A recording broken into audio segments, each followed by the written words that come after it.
store gutted last night in an arson that broke out around 4:30. It was looted first, then they set it ablaze. That's the partial owner walking around with a bag in his hand and assessing the kind of damage. It looks like they've had a complete loss here in terms of inventory, things like that. This is unique because a number of people who live in the neighborhood around here came to help fight the fire last night. A number of the employees who work here, some of the 70 people who were employed at Sammy's, an old store here, came to help fight the fire last night. This is Michael Ackman. Michael, tell me what happened last night after you got here and what went on. Well, by the time we got here, the whole place was on fire. It was really burning really hot, and we just tried all we can to help put out the fire, but it was kind of too late. And we were just very pleased that everybody helped. The whole community came out to help us try to put out the fire, although at that point there was nothing we could do. It looks like the entire inventory destroyed. A lot of people like yourself out of work for a good while at this point. What's your reaction, some of your thoughts about all of this? Well, as a young cinematographer, Sam has helped me over the years. I've been coming here for 4 years, and it's really terrible that everything is just gone, and it's really bad. What will you do now for employment or for a job during this period? Has the manager or the owner told you they'll reopen or try to rebuild? Well, I'm going to help Sammy as much as I can if they're going to rebuild whatever they want to do at this point, and from there on out, decide what I want to do. In your neighborhood, do you get the sense that people are ready for this to end now, even perhaps some participants in some of this? Yes, I think it's actually ending, and I hope it does, because it doesn't make sense. This is Chief Woody, who is another employee here. Tell me some of your thoughts when you got here last night and you watched your job go up in flames. And, you're upset, you know. It's like, what are you guys doing out there, you know? This nonsense. It's stupid. It's just stupidity, you know. And what do you do? I mean, what if you go home and your house is burned down and your job is burned down? What are you gonna do? You know, how are you gonna pay rent today? Many people have said that this is a rebellion in the wake of the... It's not BS, you know. It's not going beyond that. It's, you know, taking whatever you can. It's, you know, robbing your neighbors, burn it down, you know, distracting people at one area, then going to the next, you know. I hope, you know, to the people that's doing this shit, you know, I hope when you go home, you see this, you know, happening to your house, to your business, then you would feel what we're feeling right now. When you go to your business and find out that you don't have a job, then you would feel all the anger that we're feeling right now. Thank you very much. That young lady obviously very upset about developments here in Hollywood. She's lost her job. So have more than 70 people here at Sam's Camera Shop in Hollywood at the corner of Beverly and Detroit. You can see them assessing the damage, trying to clean up here right now. I'm Vernon Odom, reporting live for Channel 7 Eyewitness News. Gene at 7. Susan? All right, Vern, thank you. We have had a changing of the guard here. It's Harold Drake and Christine Lund. Good morning, Los Angeles, as we pick up our continuing coverage of what has been transpiring in the streets of Los Angeles since we left you last night. And we welcome you this morning. We are, in fact, you can step right in, and as we like to say in the business, we'll saddle up on the air and bring you the very latest developments. Chris, here at a glance now, some of the major developments that have been taking place. We will bring you the very latest information that we have. 27 people have died in Los Angeles, 1 in Long Beach, Compton, San Bernardino. There are at least 1,235 injuries, including 3 firefighters, 2 of whom were shot. Also, let's look at the fire situation. The very latest we have now from the Los Angeles Fire Department is this. At least 1,500 fires have been burning in Los Angeles sometime over the last 35 hours or so. More than 100 Korean-owned stores in South Central Los Angeles and Koreatown were burned, looted, or robbed. And the estimate of damage now, Chris, running at some $200 million. This, according to the mayor's office. That figure surely will go up. Earlier, Art Rascone was at a Chief's Auto Parts store in Koreatown. The manager, the assistant manager of that particular store said that he had lost $500,000 worth of inventory alone. So we would assume that this $200 million damage estimate is on the light side right now. They are also telling us from the LAPD that some 3,000 people have been arrested, mostly in Los Angeles County, most of them for looting. The other areas that are affected now, Chris, as we've been hearing from our reporter Bob Banfield in the Inland Empire, San Bernardino, Fontana, Rialto, and of course closer to home here in Hollywood, Culver City, Hawthorne, Santa Monica, Inglewood, Linwood, Southgate, Torrance, Pomona, and San Fernando. Chris. Right, as we continue the coverage and go through all of these things, we're going to also be looking at other cities that have been affected, and some of the good things to tell you about are that the freeways are pretty light. That curfew really, I hear, thank you very much, Madam Producer, and some very positive things to report, and we're going to be getting to those too. Joe McMahon standing by. Looks like there's a hot situation right there. Joe, tell us about it.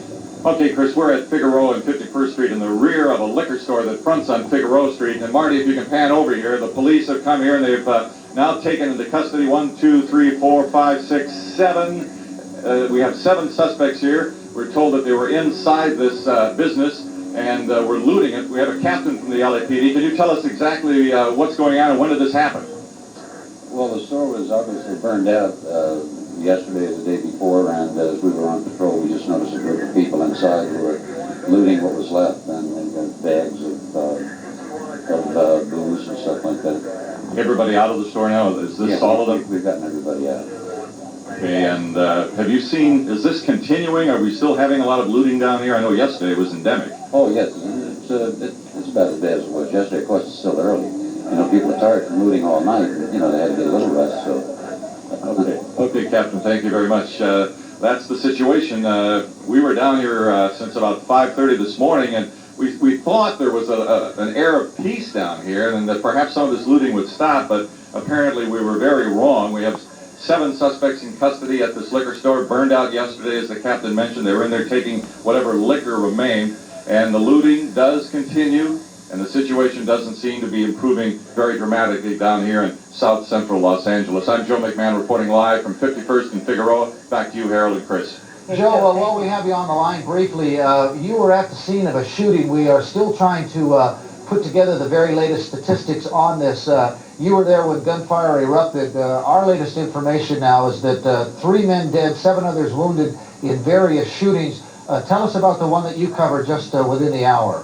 Well, Harold, 2 police officers were driving westbound on Manchester, and they drove past a parking lot, and there was a man crouched next to a wall with an AK-47 semi-automatic assault-style rifle. And here you see some of the folks being loaded up and taken into custody, put into the cars to be taken downtown and booked for this looting. In any event, we'll just go on with this story. As they were driving past that parking lot, the man crouching next to the wall opened fire with that AK-47 rifle. He fired approximately 5 to 6 shots.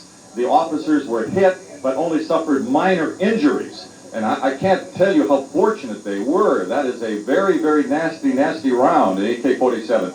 And fortunately for them, they immediately got out of the area, but there was another police car following them.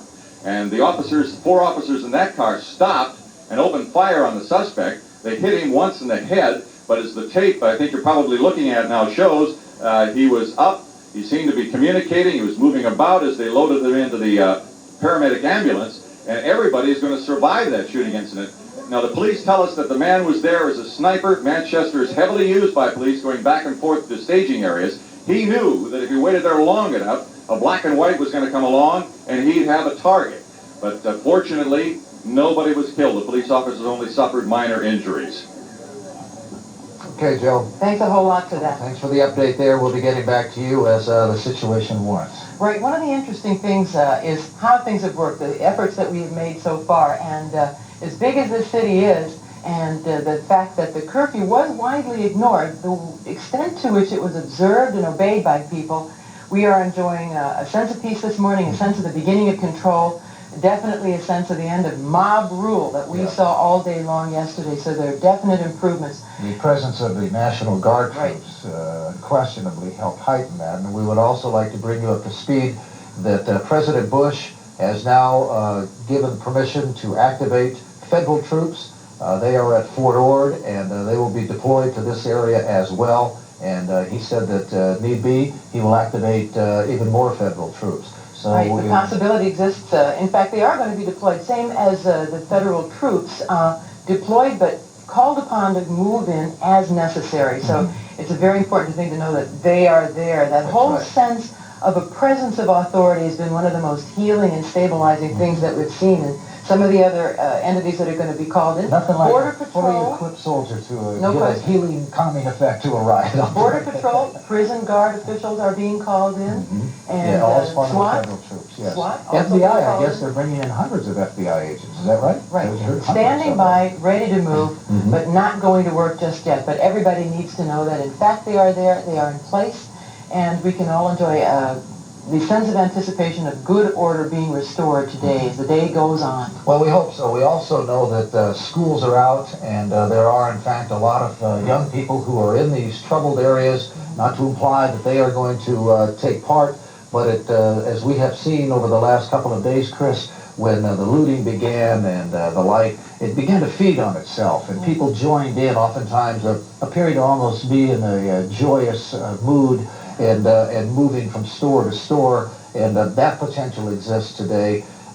We are also very hopeful, though, that the looting and the police presence today will subside. Arson appears to be down. Between 3 o'clock and about 6 o'clock this morning, the number of fires apparently had subsided, but Newscopter 7 with Ron Soto just showed us a short time ago a couple of fresh fires had erupted, one down near Skid Row down at 6th and Union, I believe. It was at a coffee shop, a restaurant erupted within the hour. So we're seeing pockets of resistance continuing. And realistically, we can expect that. But I guess it's important to keep in mind two picture frames, yesterday and today, and how much better today is so far, and how much better we hope it's going to continue. The sky's still filled with smoke, but one of the things about these fires to keep in mind when we see all that smokiness and when we smell it, and when we just feel physically how different life is in Los Angeles in the middle of the siege, is that a lot of those fires and the source of the smoke is rekindles. They're not new fires. The city, realistically, truthfully, is a scorched out mess in an awful lot of places, and that keeps putting smoke in the air, and we still continue to have that visceral sense of the violence that we experienced yesterday. Rekindles is what we're talking about. The world watching us, though, we know that, and the newspapers from other big cities reporting their reaction to it. The British Mail had a rather scathing thing to say to us about it. They said that racism in the United States of America is as American as apple pie. French President Mitterrand said that this is all the violence is a direct result of President Bush's administration and the neglect of social programs. Yeah. So they're not looking kindly on Not this. kindly at all. All right, we have Art Rascone out at a location in Los Angeles. Art, what can you tell us? All right, Harold, we brought to you about a half an hour ago a positive story about Edward James Olmos, as well as just a large group of about 90 to 100 individuals who converged on a neighborhood, on a city shopping strip that was simply devastated by yesterday's looting and fires, and they cleaned it up in a matter of 15 minutes. They're walking down the block here. We've been trying to follow them, and we were walking with them, and you can see a couple of individuals still here, and the rest of them are about a block down the street. They're already just, every street they come to, every shopping strip that's devastated, that's debris littered the area, they simply clean it up. Let me ask an individual here as to why. You know, obviously you want to get the community back together, and that's your main goal. That's correct. We're out here in support of Edward James Olmos, and we think that it's something positive. And you can see by as you look down the street, when we first got out here, we had about 20 people that snowballed. I think this shows that people truly care about the community that they live in, and that they want this to stop. And They want to take back the streets. Correct. We'd like to first clean them up and then begin to rebuild as soon as possible. And it's going to be tough to rebuild. That's true. We hope that people who have business interests here within the community do not leave. We hope that they stay. We hope that business owners come out and join in this effort to help clean up around their properties. All right, thank you very much. The group is moving so fast that we're not able to keep up with them. We've been following them along. They've grown to about 100 now here on Southwestern and 36th, and they continue to grow. Individuals keep joining in, and they start cleaning up. They bring brooms, and they have bags, and they have dumpsters, and they're just throwing garbage in that has littered the areas.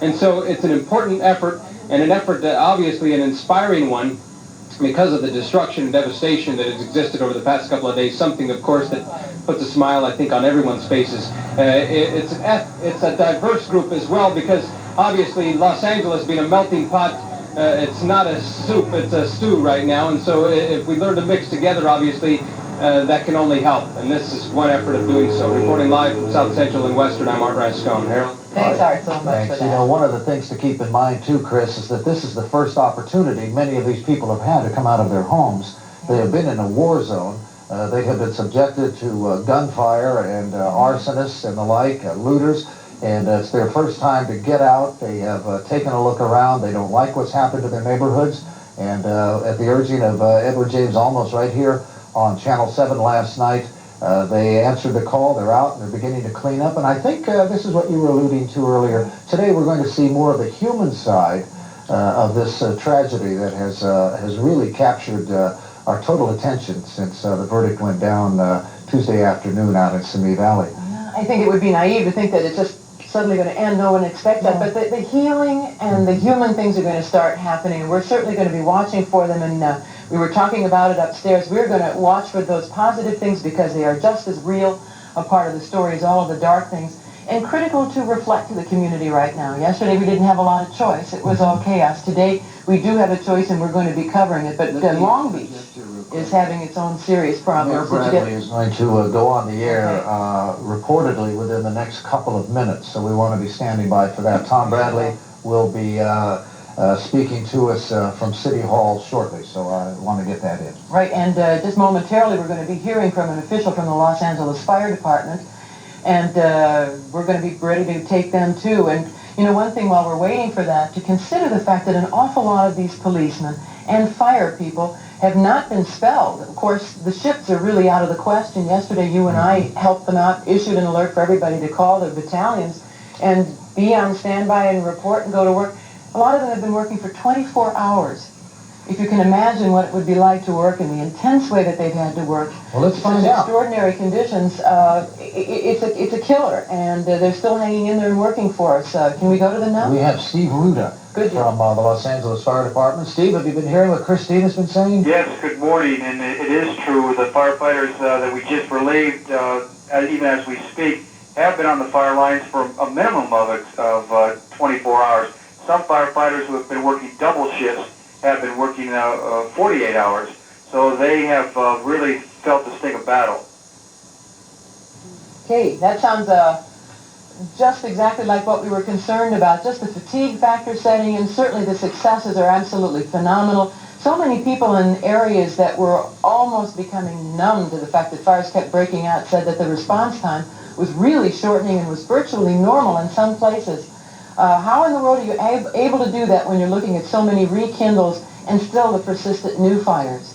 Well, what we're trying to do is we've reinforced our firefighting resources with fire prevention inspectors who have left their duties in the Fire Prevention Bureau inspecting buildings as they normally do, and have put on their turnout coats, manned fire apparatuses, and gone out there and help the regular firefighters fight the battle. Steve, can you give us an update on the fire situation? I reported just a short time ago, the latest information that we have at Eyewitness News is that there have been at least 1,400 fires in Los Angeles since Tuesday night or Wednesday night. Can you bring us up to speed now as to how many are burning, how many active fires we have? Sure. What since last Thursday at midnight till this morning at midnight, we had over 4,833 dispatches, and that was actual dispatches that our dispatchers at OCD, which is our Operational Control Division, were putting out to the firefighters in the field. You can almost double the phone intake that these dispatchers have been taking to monitor the 911 system. Since that time of midnight of last night, we had reported structure fires. 2,068 calls were structure fires in themselves. But since at 5 o'clock this morning, the dispatchers have gone down to about 518, and probably we're working on about 5 major structure fires right now. Most of the things that you see from your helicopter view are the burnout shells. Our strategy and tactics, as we've talked about the last couple of days, have gone in. We knock down the big bulk of the fire. We make sure that there's no life hazards or exposure problems. Knock the fire down, make sure that it's not going to cause a problem with the exposures, and move on to the next fire. Now, hopefully today, fresh companies will be able to get back into the community and kind of turn over, if you will, the rekindles and make sure that they're dead out. I have one question that comes from some scary reports that I've been hearing. That is that people, now that the curfew is up, it's daylight, they can move around, are walking into these buildings that have got to be structurally unsound. We've seen them. They are gutted. They've got to be compromised, in some cases ready to fall down, and still people are going in there, I guess looking for things, they're curious. Can you say something to those folks? It's extremely important for these people to realize the dangers that they place themselves in.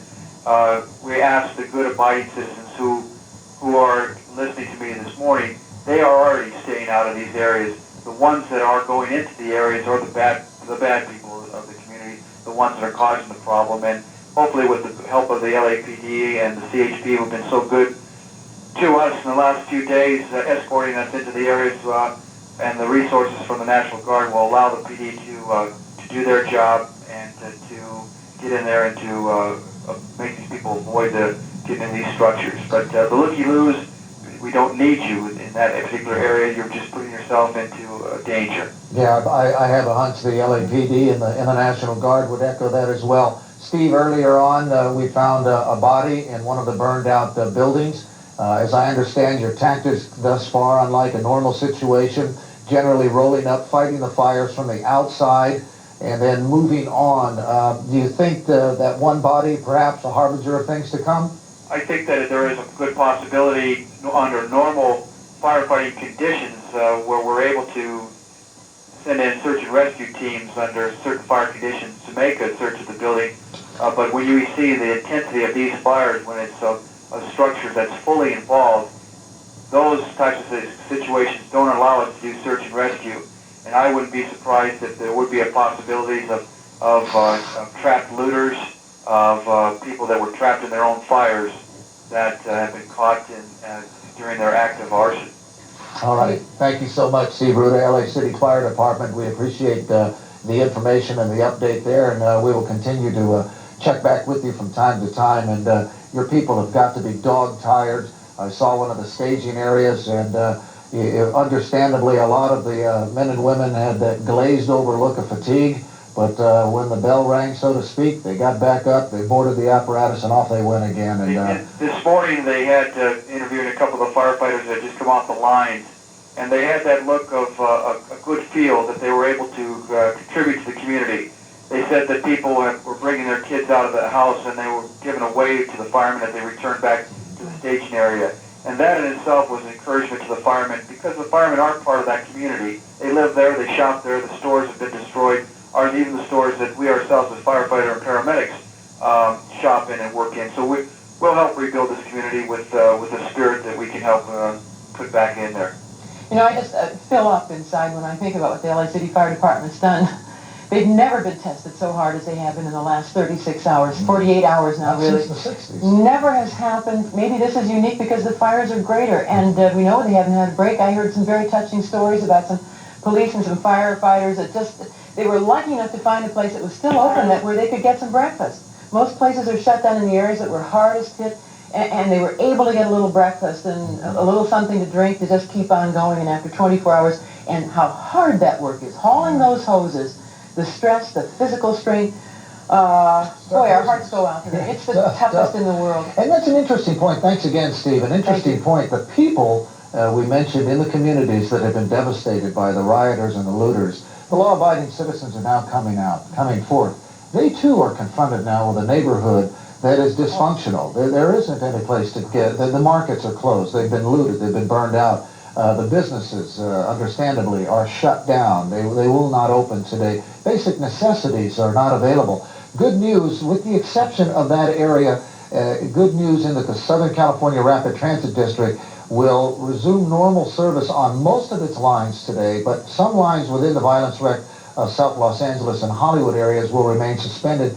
So my point is that to the people in the ravaged areas, you're probably going to have to walk quite a distance today to get a bus, to get to what you need or to your job or whatever. And it's going to remain that way, unfortunately, for quite a while for the residents of that area. Right, the price that they have to pay now begins to be felt because the services aren't there. You can't go any place and get anything to eat. No, and power is out. Power is out in so many areas. Last night, Captain Ron was flying over Los Angeles, and we were looking at a fire, but it dawned on me that they were just pockets of blackness in the city. That's right. And you just knew that this was because power had gone out.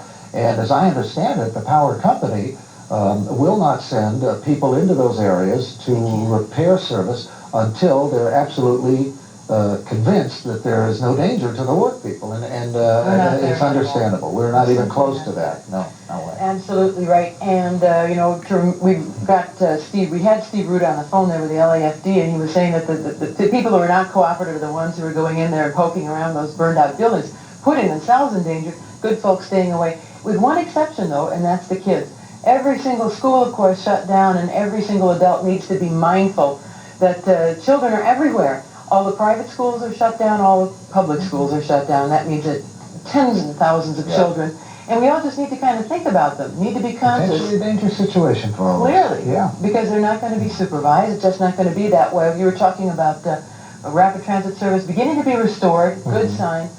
Huge numbers of companies, and the really big ones, have made across-the-board corporate decisions to shut down. The list too long even to go down. But the downtown very, very quiet. As a result, the freeways pretty much sailing along. Even the Harbor Freeway, which was shut down both ways for a certain period of time. 405 is flying, 110 is flying. Yeah, easy to get in today, wasn't it? Yes, it was. Let's No go problem upstairs at all. and take a look. We'll get a bird's eye view. Newscopter 7 from Richard Soto. Richard, what can you tell us? Good morning, Harold and Christine. Right now, there hasn't been any new fires within the last 20 to 30 minutes. The last major one that we covered was on 60th and Western. Right now, we're flying over 27th Street and Western, and just kind of slowly cruise down southbound along Western Boulevard. And as we get further on south, we can see many burning. Well, Hey, Richard, having a he's little in bit of a problem. position there where we should tell you that because Los Angeles right now is the focus of the world's attention, if you will, at least the world's media, there is so much microwave units transmitting in the air over Los Angeles right now. Sometimes I think they bounce off of each other. Let's get back up to Richard. I think we've cleared up the signal. Richard, you're back on live with us.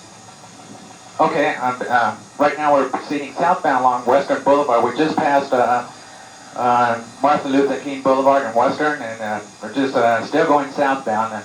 I don't see any new fires, just smoke from the fires from last night and early this morning. Hey, Richard, that looks good. We're beginning to enjoy a sense of relief. Hard to quantify exactly what it means, but sure, it makes life easier if there are not lots and lots of people on the streets and on the freeways. Makes it easier for the critical services folks to do their job, too. They don't have to discriminate between travelers and people who they really need to be watching, and that's a very good thing today. Yeah, but there it is. We're talking about those flare-ups and the rekindles. And just on any other day, this time of year, you would say, well, that's just your LA haze. Not but today. not today. And last night, as a matter of fact, when we left the studios here in Hollywood, Chris, we were talking about it. We were both struck by the enormous amount of smoke that was all over the Los Angeles and the Hollywood area. And in a helicopter.